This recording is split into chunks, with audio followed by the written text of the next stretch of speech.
আসসালামু আলাইকুম রহমতুল্লাহ। আজকে যে হাদিসটা বলবো, এই হাদিসটা শুনে অনেকেই হতভম্ব। তাহলে হাদিসটা একটু শুনে।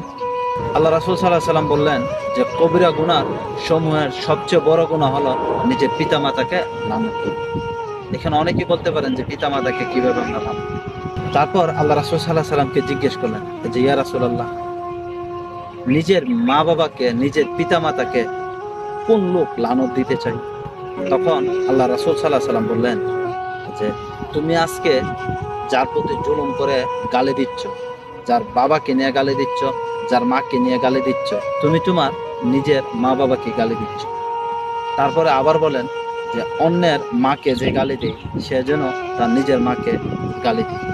যদি ভিডিওটা ভালো লাগে অবশ্যই শেয়ার করে আপনি আপনার ওই বন্ধুদেরকে মেনশন করেন যারা বন্ধু বান্ধবের সাথে চলাফেরা করতে গিয়ে কিংবা কারোর সাথে জুলুম করে অযথা মা বাবাকে নিয়ে গালি দেয়।